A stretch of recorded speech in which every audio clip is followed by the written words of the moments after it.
I'm Emma Sullivan, 27, and I never thought I'd be the one to bring my family to financial ruin. But when I discovered my parents had been secretly draining my trust fund to finance my sister's lavish lifestyle, the same parents who canceled my milestone birthday for my sister's casual date, I made a decision that would change everything. They had chosen her over me my entire life. Now they would face the consequences. Hey everyone! Before I dive into the most dramatic chapter of my family saga, I'd love to know where you're watching from. Drop your location in the comments below. If you enjoy family revenge stories that serve up some sweet justice, hit that like button and subscribe to see more content like this. Trust me, you'll want to stick around to see how I turned the tables on my family, who thought they could betray me without consequences. Growing up in suburban Boston, my childhood home was beautiful from the outside. A colonial-style house with perfectly manicured lawns and a white picket fence that screamed American dream.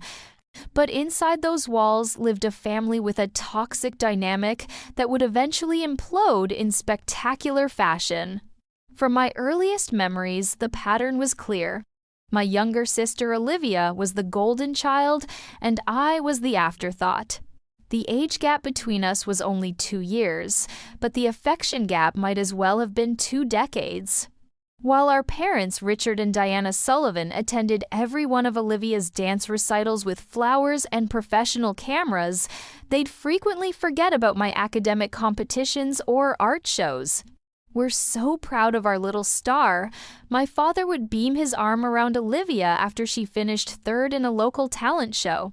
Meanwhile, I'd be sitting with a certificate for placing 1st in the state science fair, waiting for even a moment of acknowledgement. It never came. "You're just more independent, Emma," my mother would say, whenever I gathered the courage to point out the disparity. "Olivia needs more support. You understand, don't you? You've always been the mature one." And I did try to understand. I convinced myself that perhaps Olivia did need more attention. Maybe she was more fragile. Maybe I was stronger. I wore my maturity like a badge of honor, not realizing it was actually a burden placed upon me by parents who simply couldn't be bothered to love their children equally. As we grew into our teenage years, the favoritism became even more pronounced. Olivia's 16th birthday was a lavish affair, a rented venue, professional catering, and a brand new car sitting in the driveway with a giant red bow. My 16th. A hastily organized dinner at our local Olive Garden that my parents showed up late to because Olivia had called from a friend's house, upset about some teenage drama that apparently required immediate parental intervention. "We'll make it up to you, Emma," my father promised, as they slid into the booth 45 minutes late, while I sat alone with cold breadsticks and pitying looks from the waitstaff. They never did make it up to me. Not for that, or for the countless other moments when I was pushed aside to make room for Hurricane Olivia and her never-ending needs. College brought temporary relief. I escaped to Northwestern University on a partial scholarship, supplementing with student loans despite my parents' comfortable financial situation. Meanwhile, Olivia attended an expensive private college in California, with our parents covering every penny of her tuition, housing, and spending money. "Your sister doesn't have your academic abilities," my mother explained during a rare campus visit. "She needs this opportunity to find herself." I graduated with honors, landed a decent job in digital marketing, and slowly built my life in Chicago. I made friends who valued me, created a chosen family that showed me what genuine support felt like. For a while, I maintained minimal contact with my biological family, calling on holidays and visiting once a year for Christmas, brief tense affairs where I'd watch Olivia receive piles of gifts while I got practical items like kitchen, utensils, or gas station gift cards. "You're so practical, Emma. You don't care about frivolous things," my mother would say, as if my desire for thoughtful gifts or genuine attention was somehow a character flaw. I tried to accept this reality. I told myself that some people just don't get the fairy tale family and that I should focus on the good in my life. And I did have good things: a career. I enjoyed friends who loved me and a small but cozy apartment that was all mine. I was building my own happiness brick by brick away from the shadow of being the least favorite child. Then came the news that would change everything.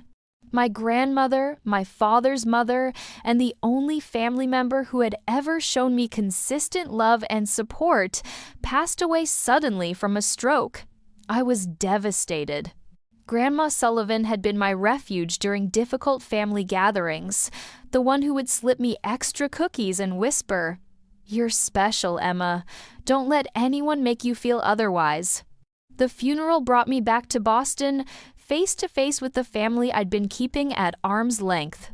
Olivia made a dramatic entrance halfway through the service, sobbing loudly, despite having visited our grandmother perhaps twice in the past 5 years. My parents comforted her while I sat alone, genuinely grieving the loss of the one person who had seen me. After the service, the family gathered at my parents' house.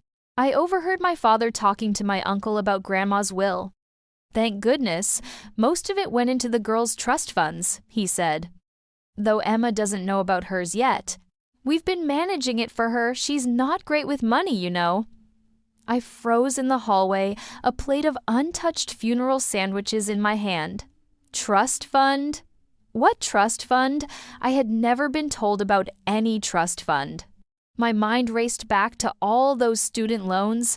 I was still paying off the years of financial struggle while I established myself professionally, all while apparently having money that was rightfully mine. I slipped away before my father could spot me, my heart pounding with questions and a growing sense of betrayal. That night in my old bedroom that had long since been converted into a home office, while Olivia's room remained preserved like a shrine, I made a decision. I would find out the truth about this trust fund and about everything else my parents had kept from me. Little did I know, this discovery was just the tip of the iceberg.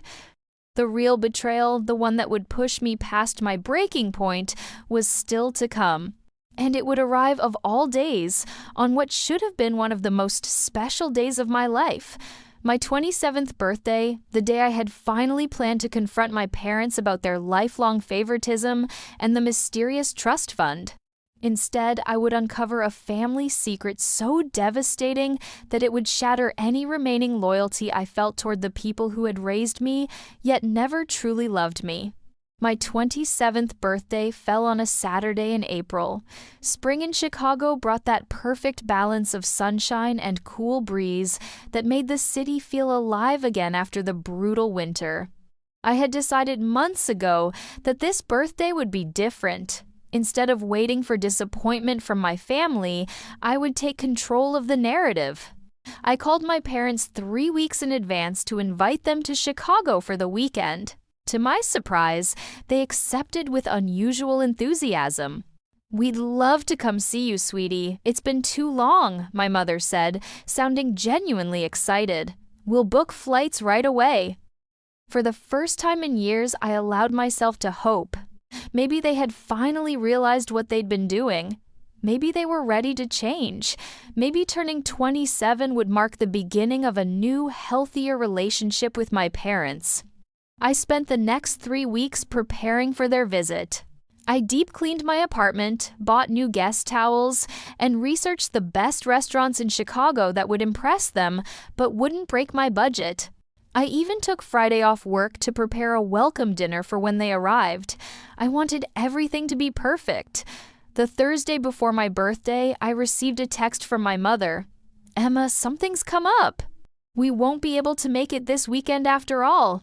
Olivia has a date with a promising young man, a doctor, and she's so nervous about it. We need to stay and help her prepare. You understand, don't you? We'll make it up to you." I stared at the message, reading it over and over as the familiar feeling of disappointment settled in my stomach.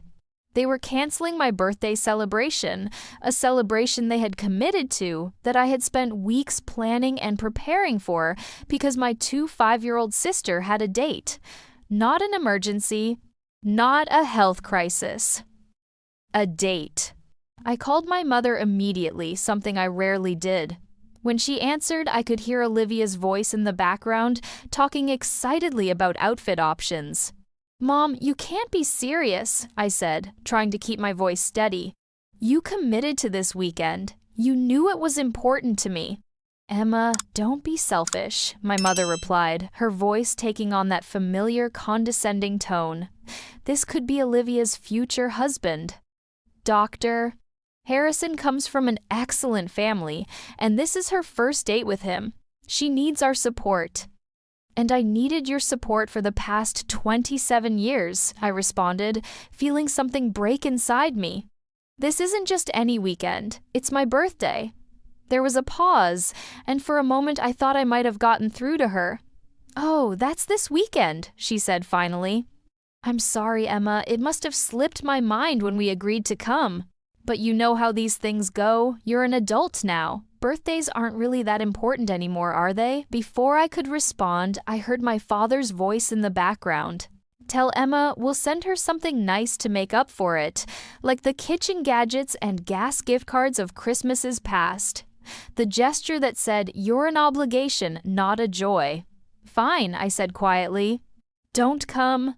I hung up before she could respond. That night, I sat alone in my spotless apartment, surrounded by the fresh flowers I had bought to welcome my parents, and I made a decision. I was done hoping they would change. I was done making excuses for them. And most importantly, I was done being the understanding, mature one who always stepped aside for Olivia. The next morning, my birthday, I called in sick to work and did something I had never done before. I hired a private investigator. "I need information about a trust fund in my name," I explained to the woman on the phone, a former financial crimes detective recommended by a colleague. "And I need to know if anyone has been accessing it without my knowledge or consent." She asked for the relevant details, my full name, date of birth, social security number, and my parents' information. I provided everything she needed along with a hefty retainer from my savings account. "This might take some time," she warned me. "Financial investigations aren't quick." "I've waited 27 years, I replied. "I can wait a little longer for the truth." That evening, as I sat alone with a store-bought cupcake and a single candle, my phone pinged with a birthday text from my mother. "Happy birthday, Emma. Sorry again about the weekend. Olivia's date prep is going wonderfully. She looks stunning. We've sent you a little something that should arrive next week. Love, Mom and Dad." Attached was a photo of Olivia trying on an expensive dress in what was clearly a high-end boutique. My parents were in the background, my mother holding up accessories, while my father sat in a plush chair, credit card in hand. I blew out my single candle and made a wish not for love or attention from my parents, but for the strength to do what needed to be done once I had the truth. The truth came faster than expected. 3 days later, the investigator called me. "Miss Sullivan, I've found something you need to see right away. Can you meet this afternoon?" The urgency in her voice sent a chill through me. "I'll leave work early. Just tell me where." 4 hours later, I sat across from her in a nondescript office as she slid a folder across the desk to me. "Your grandmother established 2 trust funds," she explained. "One for you and one for your sister, each containing approximately $250,000 initially. They were set to transfer to your control when you turned 25. I stared at her. "I'm 27. I never received anything." She nodded grimly. "That's because your parents, as trustees, have been systematically draining your fund for years. Your sister's remains untouched. In fact, they've been adding to hers. But yours?" She pointed to a series of transactions. "They've withdrawn approximately $237,000 from your trust over the past 8 years. I felt the blood drain from my face as I studied the documents. There it was in black and white, years of betrayal meticulously documented. Large withdrawals coinciding with Olivia's college tuition payments, transfers that matched the dates of Olivia's semester abroad in Paris, her down payment on a condo, even the BMW she'd received for her 25th birthday. "Is this legal?" I asked, my voice barely audible. "No," the investigator replied firmly. "As trustees, they had a fiduciary duty to manage the trust in your best interest. This is a clear breach of that duty. You have grounds for legal action." I closed the folder, my mind racing. "Thank you. I need some time to process this." As I walked out of her office into the bright afternoon sunlight, I felt strangely calm. The years of gas station gift cards while Olivia received designer purses, the forgotten academic achievements while Olivia's participation trophies were celebrated, the canceled birthday for a date preparation, it all made perfect sense now, and I knew exactly what I was going to do next. Armed with the damning evidence from the private investigator, I spent the next week in a haze of rage and strategic planning. The documents revealed a pattern of financial abuse that spanned nearly a decade. My parents hadn't just played favorites emotionally, they had systematically stolen my inheritance to fund Olivia's lifestyle. I consulted with a lawyer specializing in trust law, a stern woman named Miss Patel who didn't mince words. "This is straightforward theft," she told me after reviewing the documents. "As trustees, your parents had legal obligations they flagrantly violated. We can sue for the full amount, plus punitive damages, and there's a strong possibility of criminal charges as well." Criminal charges? The words hung in the air between us. Did I want to see my parents in handcuffs? Behind bars? Despite everything, the thought made me uneasy. "What are my options?" I asked. "We can file civil charges to recover the money without pursuing criminal penalties," Ms. Patel explained. "Or we can attempt to negotiate a settlement before filing anything. But given what I'm seeing here, I strongly recommend formal legal action." I left her office with a retainer agreement in my bag unsigned. I needed more information before deciding my next move. That night, I did something I hadn't done in years. I called my grandmother's sister, my great-aunt Meredith, who lived in a retirement community in Florida. Aunt Meredith had always been close to my grandmother, and I suspected she might know more about the trust funds. "Emma, what a wonderful surprise!" she exclaimed when she heard my voice. "It's been ages, dear." "How are you?" "I'm going through some things, Aunt Meredith," I replied cautiously. "I recently found out about the trust fund Grandma set up for me." There was a pause on the line. "Oh," she said finally, her tone changing. "So you know about that now?" "You knew I couldn't keep the accusation out of my voice." "Of course I knew, dear. Your grandmother and I discussed everything. She was so worried about you, always said your parents favored Olivia something terrible. The trust was her way of making sure you'd be taken care of." My throat tightened. "Did you know my parents have been stealing from it?" Another long pause. I suspected something wasn't right. "Your grandmother was very specific about the terms the money was to pay for your education and help you establish yourself after college. When I heard you had student loans, I questioned your father about it. He assured me the trust was being preserved for your future, for more important things than education.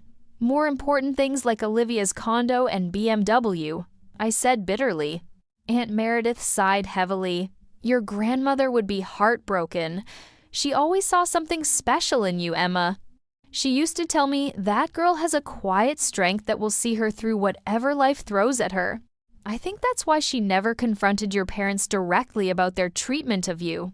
She believed you, would find your own way to overcome it." The conversation with Aunt Meredith solidified my resolve. This wasn't just about the money, it was about honoring my grandmother's wishes and standing up for myself after a lifetime of being pushed aside. The next day, I took a deeper dive into my parents' finances. If they had stolen from me, I wanted to know exactly where the money had gone. Using the passwords I had discreetly photographed during my last holiday visit home, my father had always been careless about such things. I logged into their online banking portal. What I found was illuminating.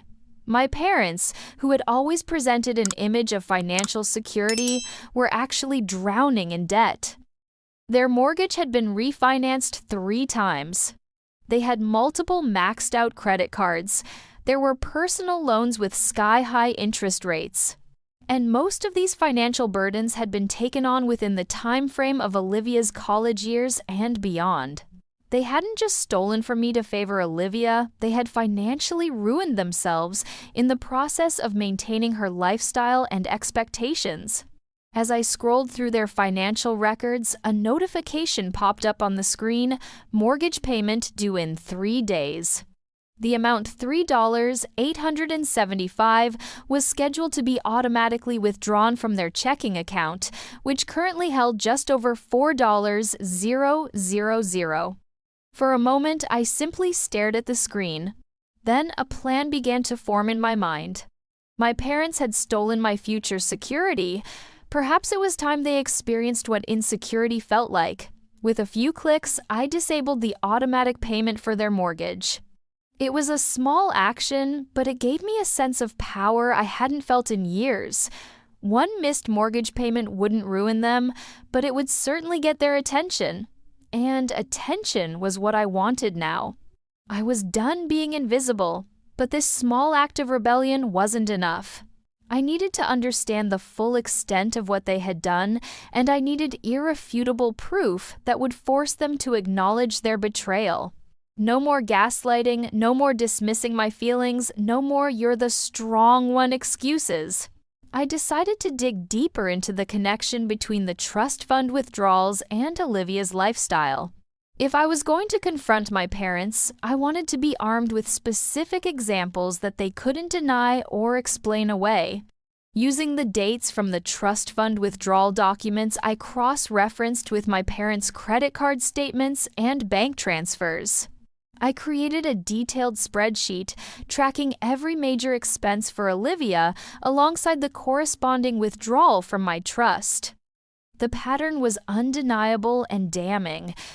$45,000 withdrawn 3 days before Olivia's first college tuition payment, $22,000 taken out just before her semester abroad program fee was due, $35,000 transferred the week before she closed on her condo, $58,000 removed in the month leading up to her lavish 25th birthday celebrations, which included the BMW and a week-long party in the Hamptons with her friends. As I compiled this evidence, another realization hit me. According to my calculations, there should have been approximately $13,000 left in my trust fund, but the investigator's report showed a current balance of less than $2,000. Where had the remaining $11,000 gone? I dug back into the financial records and found my answer.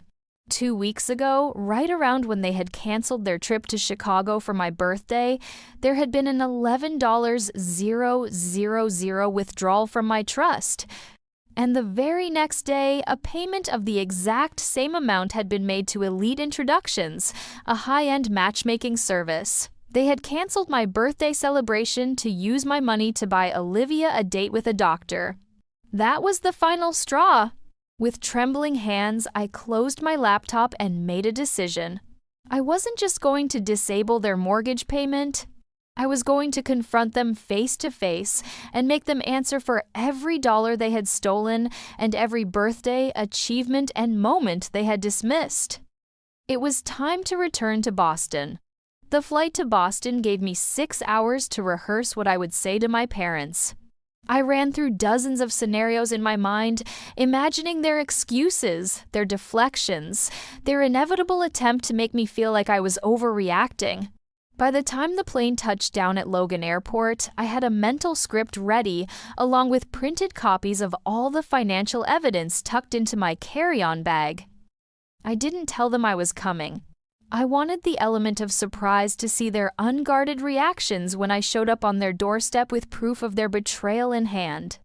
It was nearly 8 p.m. when the Uber dropped me off in front of my childhood home. The house looked exactly as it always had, perfect exterior, hiding the dysfunction within.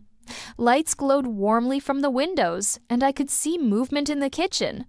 My mother preparing dinner, perhaps, or my father mixing his evening scotch. For a moment, I hesitated on the sidewalk. Was I really prepared to do this? To potentially sever ties with my family forever? But then I remembered the spreadsheet of stolen funds, the canceled birthday, the years of being treated as less than, and my resolve hardened. I marched up to the front door and rang the bell. My mother answered, her expression shifting from polite curiosity to shock when she recognized me. "Emma, what are you doing here? We weren't expecting you." Clearly, I replied, stepping past her into the foyer without waiting for an invitation. "Where's Dad? I need to talk to both of you. He's in the living room, but Emma, this isn't a good time." "We have guests." I ignored her, walking directly toward the living room where I could hear voices and laughter. As I entered, I saw my father sitting on the sofa next to a man I didn't recognize, young, well-dressed, with the confident posture of someone accustomed to respect. Across from them, perched on the edge of an armchair, was Olivia, laughing at something one of them had said. All three looked up as I entered conversation, halting abruptly. "Emma," my father said, rising halfway from his seat. "What are you doing here?" "I came to discuss something important," I said, my voice steady, despite the adrenaline coursing through me. "Something about a trust fund, my trust fund that's been systematically drained to pay for Olivia's lifestyle." The room went completely silent. Olivia's face drained of color while the man beside her, presumably Dr. Harrison, shifted uncomfortably. "This isn't the time," my father said in a low warning tone. "We have company." "I've been waiting for the right time for 27 years, I replied. "I'm done waiting." My mother had followed me into the room and now stood wringing her hands. "Emma, please." "Can't this wait until tomorrow? We can talk privately then." I pulled the folder of documents from my bag. "No, I don't think it can wait." "I'm curious, does Olivia know that her entire adult life has been financed with money stolen from me? Does she know that her college tuition, her semester in Paris, her condo, her BMW, all of it, came from the trust fund Grandma set up for me?" Olivia's eyes widened. "What are you talking about? I didn't know anything about a trust fund for you." I turned to face her directly. "No, so you thought our parents could afford to give you everything you wanted while I worked my way through college with loans and part-time jobs. You never questioned why I struggled while you lived in luxury? That's enough, my..." Father interrupted, standing fully now. "Dr. Harrison, perhaps we should reschedule. I apologize for this." "Family matter?" The young doctor looked relieved to have an excuse to leave. He stood quickly, nodding politely. "Of course, Mr. Sullivan, another time." As he made his way toward the door, I called after him. "Did you enjoy your date last weekend? The one that was so important? My parents had to cancel their visit for my birthday. I hope it was worth the $11,000. They paid the matchmaking service with my money, by the way." Dr. Harrison froze, turning slowly to look at Olivia. "Matchmaking service? You said we met through mutual friends." Olivia's face flushed red. We did. Sort of." "I should go," he said stiffly, and within seconds, the front door closed behind him. My mother collapsed onto the sofa, head in her hands. "What have you done? Do you have any idea how hard it was to arrange that match, doctor? Harrison comes from one of the best families in Boston. That's what you're worried about?" I asked incredulously. "Olivia's date, not the fact that I just exposed how you've been stealing from me for years." My father stepped toward me, his face hard. "You don't understand the full picture, Emma." "Yes, we used some of your trust fund for family expenses." "Family expenses?" I interrupted, opening the folder and pulling out my spreadsheet. Is that what you call Olivia's BMW, her luxury condo, the matchmaking service? Those aren't family expenses. That's favoritism, plain and simple. I slapped the spreadsheet down on the coffee table. Here's a detailed accounting of every withdrawal from my trust, matched with the corresponding expense for Olivia. Over $237,000 total. Money that was meant for me, that Grandma specifically set aside for my future. My father glanced at the spreadsheet but didn't pick it up. Your grandmother didn't understand our family dynamics. Olivia has always needed more support. You were the independent one, the capable one. No, I said firmly. I was the one you chose to ignore. The one whose achievements you dismissed. The one whose birthday you canceled for a date that was apparently bought and paid for with my own money. Hey everyone! Wow, this confrontation is getting intense, right? I know so many of you have shared your own family drama stories in the comments, and I'm so grateful for your support throughout this series. If you're just joining us and you're caught up in Emma's family betrayal, hit that like button and subscribe to see how this dramatic showdown concludes. I promise the justice that's coming in the next part will be worth the wait. Now let's get back to the moment my entire family dynamic was about to implode. Olivia had been uncharacteristically quiet, staring at the spreadsheet on the table. Finally, she spoke. I didn't know, Emma. I swear I didn't know they were taking money from you. Part of me wanted to believe her, but another part, the part that had spent a lifetime watching her accept preferential treatment without question, wasn't so sure. Maybe you didn't know about the trust fund specifically, I conceded, but you knew they were treating us differently. You knew they canceled my birthday to help you prepare for a date. You knew they gave you everything while I got nothing, and you never once questioned it or stood up for me. Tears welled in her eyes. I thought they were just stricter with you because you were the older one. I didn't realize. What exactly did you think I pressed? That they loved you more, that you deserved more, Emma. That's unfair, my mother interjected. We love both our daughters equally. I laughed a harsh sound even to my own ears. No, you don't. You never have. And now I have proof that goes beyond emotional favoritism. You literally stole my future to give Olivia a better one. My father's face had turned an alarming shade of red. We did what we thought was best for the family. Olivia's success reflects on all of us. Her connections, her social standing, these things benefit everyone. How exactly does Olivia's BMW benefit me, I asked. How does her condo or her expensive matchmaking service help me pay off my student loans? He had no answer for that. And now, I continued, you're facing consequences for the first time. I disabled your automatic mortgage payment that was scheduled for tomorrow. My father's eyes widened in alarm. You what? How did you? The same way I accessed all your financial records. You've never been careful with passwords, Dad. And I've never been as oblivious as you thought. My mother gasped. Emma, you can't do that. We'll be late on our payment. It will affect our credit score. Now you know how it feels to have your financial security threatened, I replied coolly. But don't worry, unlike you, I'm not a thief. I've already spoken to a lawyer about recovering what you took from me.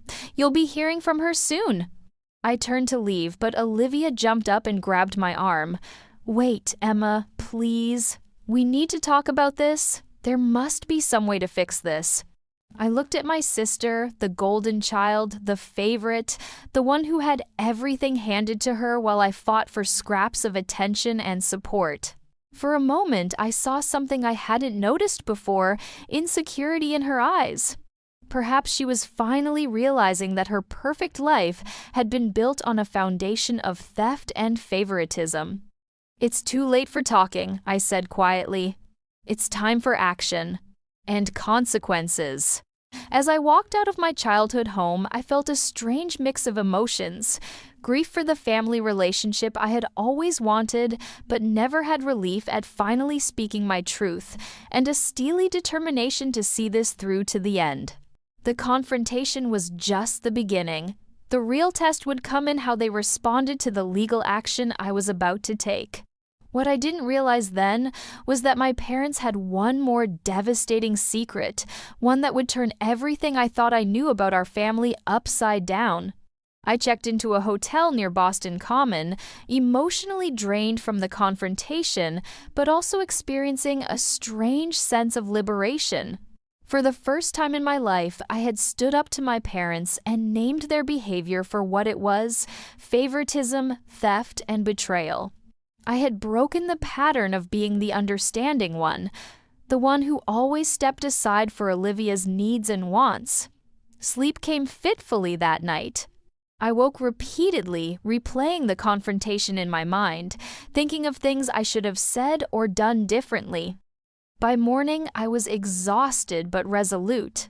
I would meet with my lawyer, who had connected me with a Boston colleague, and move forward with the legal process. As I sat drinking mediocre hotel room coffee and preparing for the day, my phone buzzed with a text from an unexpected source. "Olivia, can we meet, just you and me? Please, Emma. There are things you don't know." My first instinct was to refuse. What could Olivia possibly say that would change anything? But curiosity got the better of me. What things didn't I know? After hesitating for several minutes, I replied with the name and address of a cafe near my hotel, suggesting we meet in an hour. The cafe was busy with the morning rush when I arrived. I chose a table in the corner that offered some privacy, but was still surrounded by enough people that any emotional outbursts would be contained by social pressure. Olivia arrived exactly on time, looking nothing like her usual polished self. Her face was bare of makeup, her hair pulled back in a simple ponytail, and her eyes were red and puffy from crying. She slid into the chair across from me, clutching an oversized handbag to her chest like a shield. "Thank you for meeting me," she said quietly. I nodded, not trusting myself to speak without hostility. She took a deep breath. "I didn't sleep at all last night. After you left, I confronted Mom and Dad about everything you said.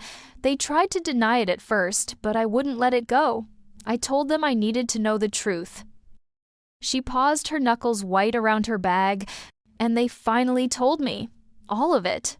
All of what I asked my patients, already wearing thin. That they stole my trust fund, I already know that. "No," she whispered, "the reason why they always favored me, why they felt they had to give me everything while you got nothing." She reached into her bag and pulled out a manila envelope. "This explains it better than I can." I took the envelope, cautiously opening it to find what appeared to be a legal document, old with yellowed edges and faded type. As I scanned the first page, my blood ran cold. It was an adoption certificate. "My adoption certificate? I don't understand," I said, my voice barely audible. "I'm adopted." Olivia nodded, tears spilling down her cheeks. "That's why they always treated us differently. You weren't their real daughter in their minds. I was their biological child, and you." She trailed off, unable to finish the sentence. My hands trembled as I flipped through the pages. According to the documents, I had been adopted as an infant. My birth mother was listed as Catherine Reynolds, only 17 years old when she gave birth to me. My birth father was unknown. The Sullivans, Diana and Richard, had adopted me through a private arrangement facilitated by my father's law firm. "They never planned to tell you," Olivia continued softly. "They thought it would be easier that way. But they never treated you like their own daughter either. It's like they were caught in between, unwilling to tell you the truth, but unable to fully embrace you as their child." The cafe around me seemed to fade away as my entire life recalibrated in light of this revelation.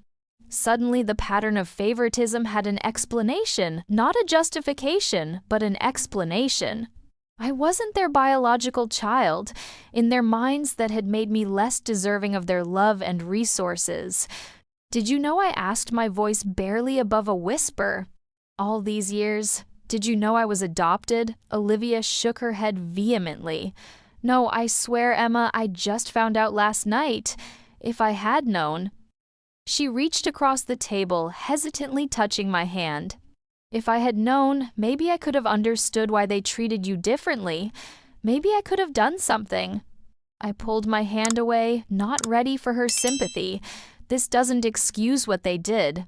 Adopting a child means committing to love that child as your own. It doesn't give you the right to favor your biological child or steal from the one you adopted. I know, Olivia agreed quickly. I told them that last night. We had a huge fight after you left. She looked down at the table. I'm moving my things out today. I can't stay there anymore, knowing what they did to you. This surprised me. Olivia had always been the compliant one, eager to please our parents. You're moving out. Where will you go? I have enough saved for a short-term rental, she said. The irony isn't lost on me that I can afford it because of the money they took from you. She reached into her bag again and pulled out a checkbook. It's not everything, but it's what I have in my personal account. I want you to have it. She wrote a check with shaking hands and slid it across the table. $28,000. A significant amount, but a fraction of what had been taken from me. I can't replace everything they stole, she said, her voice breaking. But I want you to know that I'm on your side in this. What they did was wrong. And I'm so sorry that I benefited from it even unknowingly.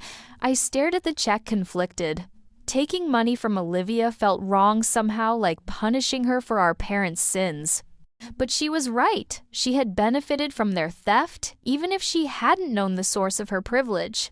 There's something else Olivia said when I didn't respond. Something I found when I was going through Dad's office last night. She pulled out her phone and showed me a photo of what looked like a legal document. It's Grandma Sullivan's original will. The one Dad submitted to probate was different. In the original, she specified that your trust fund was to be transferred directly to your control at age 25, with no involvement from Mom and Dad. She must have known they couldn't be trusted with it. I felt a rush of warmth for my grandmother. Even in death, she had tried to protect me. But my father, the lawyer, had found a way around her wishes. This is fraud, I said, my legal knowledge from years of watching true crime documentaries kicking in. Dad submitted a falsified will to probate. That's a criminal offense. Olivia nodded. I know. That's why I took photos of everything I could find. I'm giving copies to you, and I've backed them up online. If you decide to press charges, I'll testify against them. I studied my sister's face, searching for any sign of deception. All I saw was remorse and determination. Why are you doing this, Olivia? They're your parents. They've given you everything. Because it's the right thing to do, she said simply. And because you're my sister. Blood-related or not, we're family. At least I hope we still can be. For the first time since discovering the financial betrayal, I felt a glimmer of hope, not for reconciliation with my parents, but for possibly building a real relationship with my sister. I need time to process all of this, I said finally, tucking the check and documents into my bag. But thank you for telling me the truth. Olivia nodded, understanding in her eyes. Take all the time you need. I'll be here when you're ready to talk again. As we parted ways outside the cafe, I realized I was facing a crossroads. I could pursue legal action against my parents for both the trust fund, theft, and the will fraud, potentially sending them to prison. Or I could find another way to hold them accountable, one that might allow for healing rather than more destruction. The answer wasn't clear yet, but for the first time, I felt like I had options. And more importantly, I wasn't alone anymore. In the days following the revelation of my adoption, I moved through the world in a fog of disbelief and confusion. My entire identity had been built on a foundation of lies. I wasn't biologically a Sullivan. The people I had spent my life trying to please, trying to earn love from, had never intended to treat me as their true daughter. I returned to Chicago with the adoption documents, the evidence of financial theft, and the photos of the falsified will. My lawyer, Miss, Patel reviewed everything with growing alarm. Miss Sullivan, or would you prefer another name now? She asked cautiously. Sullivan is still my legal name, I replied, though the question sent a fresh wave of disorientation through me. Who was I really? It's who I've been my whole life, regardless of biology. She nodded. Miss Sullivan, then. What we have here goes beyond civil financial misconduct. The will fraud alone is a serious criminal offense. Your father as a lawyer could be disbarred in addition to facing prison time. Are you prepared for those consequences? Did I want to see Richard and Diana Sullivan behind bars? The question haunted me. What are my options? I asked. We could pursue full criminal charges, which would likely result in incarceration for both your parents. We could file civil charges only seeking financial restitution without the criminal penalties. Or, she hesitated, we could attempt to negotiate a settlement that addresses the wrongs without court involvement. I considered each path carefully. Criminal charges would bring the most severe consequences, but also the most public exposure. The story of my adoption and the years of differential treatment would become public record. Was I ready for that level of scrutiny? Civil charges would focus on the financial aspects, potentially allowing the deeper family dynamics to remain private. But would financial restitution alone be justice for a lifetime of emotional neglect? A private settlement offered the most control over the outcome, but also the greatest risk that my parents would minimize their wrongdoing and fail to truly face the consequences of their actions.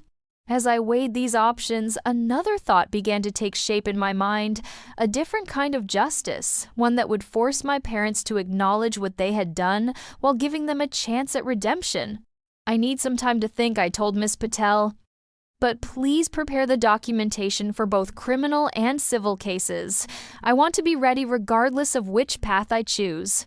That evening, I did something I'd been avoiding. I searched for information about my birth mother, Catherine Reynolds. According to the adoption records, she had been a high school student from a working-class family in South Boston. She had made the difficult decision to give me up, hoping I would have better opportunities with an established family like the Sullivans. The irony was painful. She had sacrificed her relationship with her child to give me a better life, while my adoptive parents had treated me as an afterthought. With the help of a second investigator specializing in finding biological relatives, I discovered that Catherine Reynolds had married in her mid-20s, had 2 more children, and now lived in Portland, Oregon. She was a high school English teacher with a seemingly stable, happy life. Did she ever think about me? Would she want to know me now? These questions swirled in my mind, but I set them aside for the moment. Before I could explore that potential relationship, I needed closure with the family that had raised me. Over the next week, I developed a plan, one that would address both the financial theft and the deeper emotional betrayal. I consulted with Miss Patel to ensure everything I proposed was legal and enforceable, then scheduled a meeting with my parents.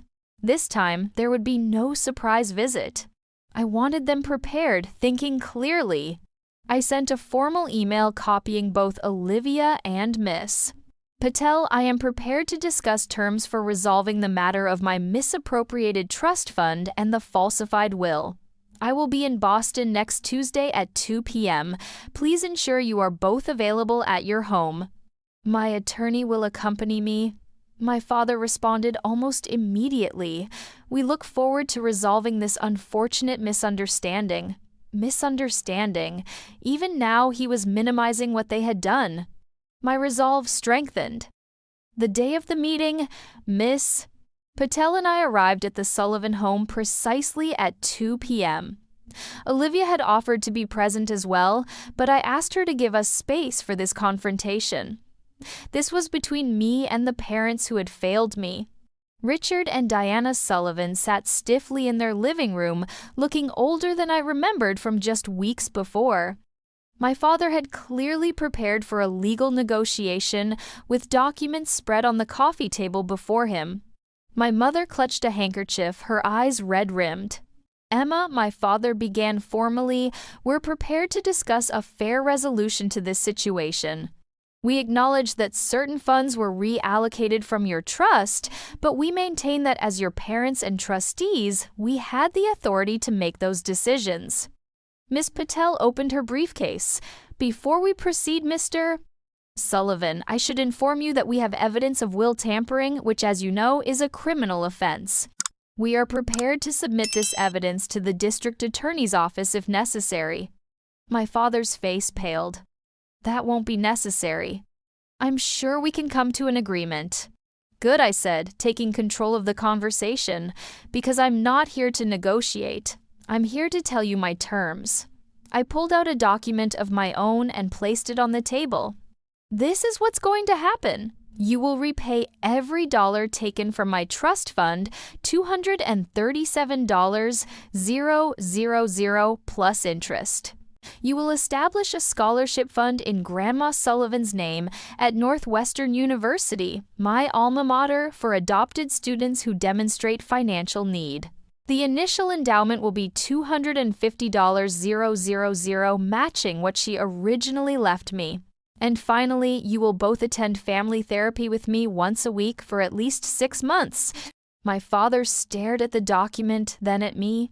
And if we refuse, then Miss Patel will file both civil and criminal charges tomorrow morning, I said calmly. The evidence we have is overwhelming. You would almost certainly face disbarment, Dad, and both of you would likely serve prison time for the will fraud alone. My mother gasped. Prison, Richard? You said, not now, Diana, my father snapped, his eyes never leaving my face. Emma, be reasonable. We don't have nearly $500,000 in liquid assets. We'd have to sell the house. I shrugged. Then sell it. Downsize. Live within more modest means, like I've had to do my entire adult life while you were funding Olivia's luxury lifestyle with my inheritance. He began to protest, but I cut him off. Those are my terms. They're non-negotiable. You have 24 hours to decide. Choose wisely. As Miss Patel and I stood to leave, my mother finally spoke directly to me. Emma, please. We're still your parents. We raised you. I paused at the door and looked back at her. You gave me food and shelter. But you never gave me what a child needs most, the security of knowing they are loved unconditionally. That's what real parents do, whether their child is biological or adopted. My words hung in the air as we left neither of my parents finding a response. The next morning, I received an email from my father. We accept your terms. The house will be listed for sale this week.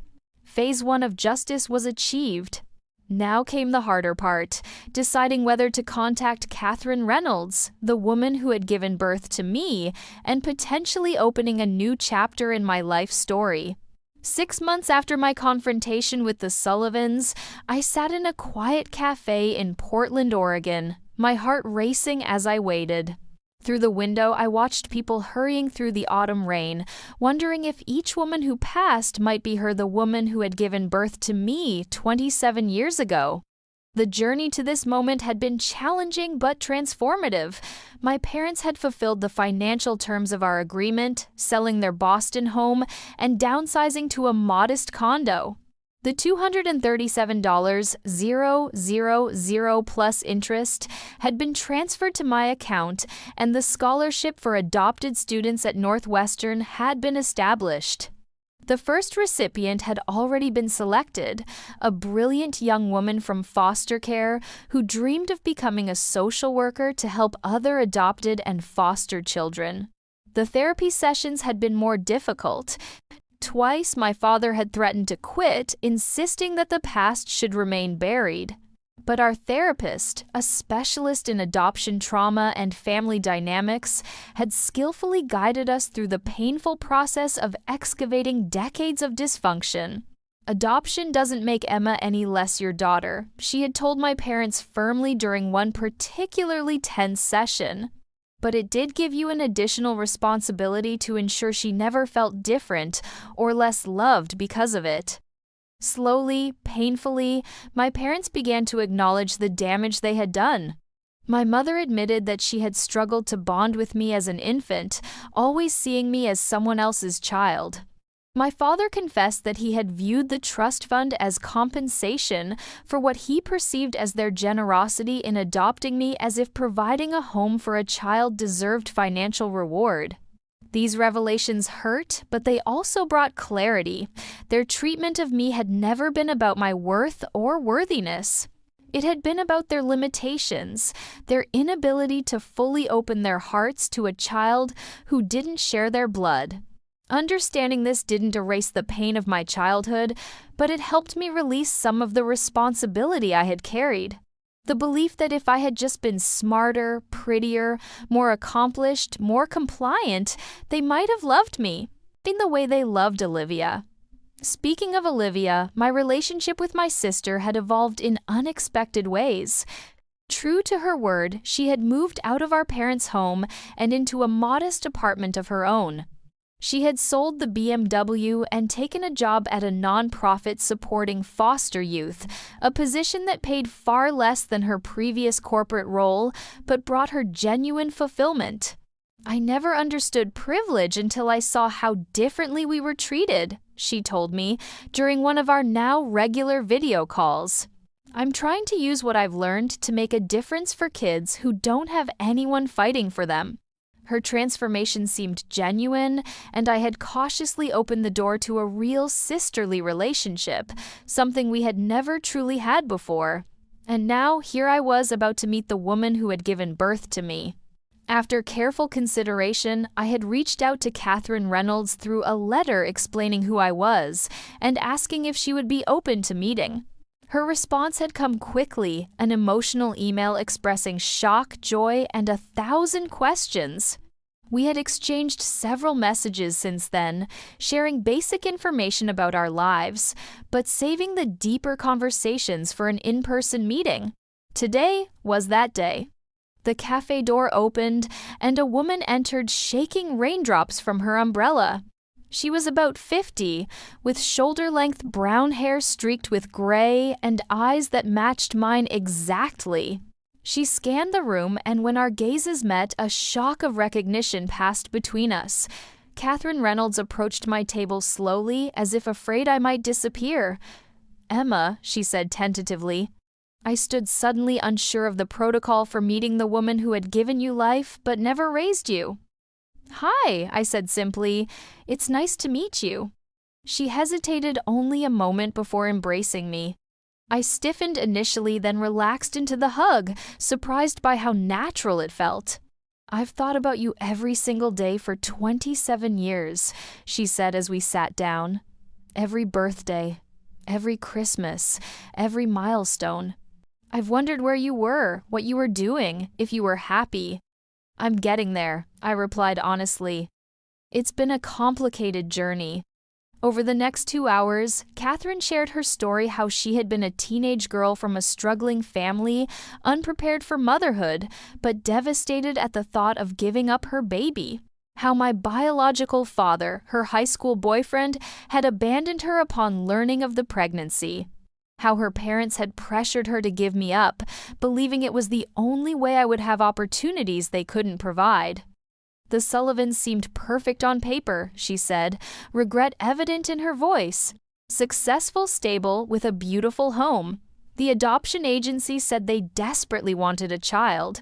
I thought you would have everything I couldn't give you." "They provided materially," I acknowledged, "but emotionally, it was complicated." I shared my story then, the years of feeling less than, the discovery of the trust fund, theft, the revelation of my adoption, and the steps I had taken to reclaim my narrative and seek justice. Catherine listened with growing horror. "I'm so sorry," she whispered when I finished. "If I had known—" "You couldn't have known," I assured her. "You made the best decision you could with the information you had. And despite everything, I've become someone I'm proud to be." As our conversation continued, I discovered connections between us that transcended genetics, a shared love of literature, a similar dry humor, the same tendency to gesture with our hands when explaining something important.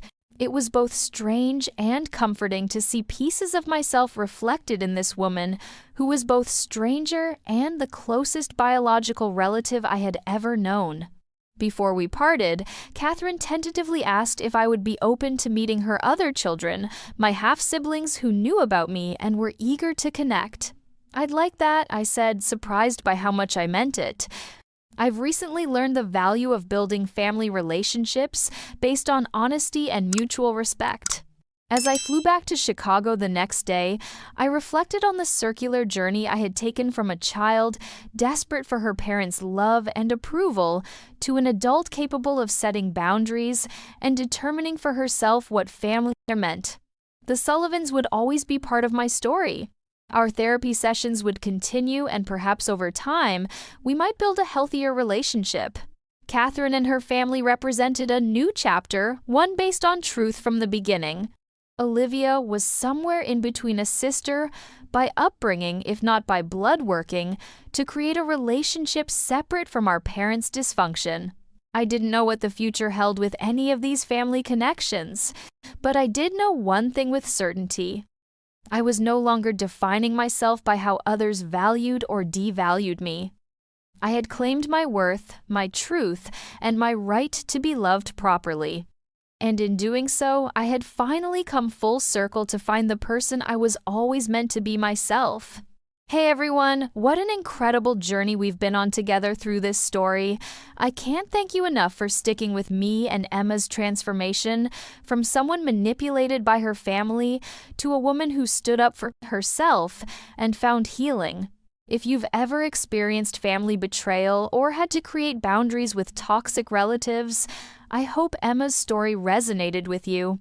Please share your thoughts in the comments below. I'd love to know if you've ever had to confront family members about unfair treatment, or if you've reconnected with biological relatives after adoption. If this story touched you, please hit that like button, subscribe to my channel for more real-life drama stories with satisfying endings, and share this video with someone who might need to hear that it's okay to stand up for yourself, even against family. Thank you so much for watching, and remember, blood doesn't always define family. Respect, love, and honesty do. See you in the next video.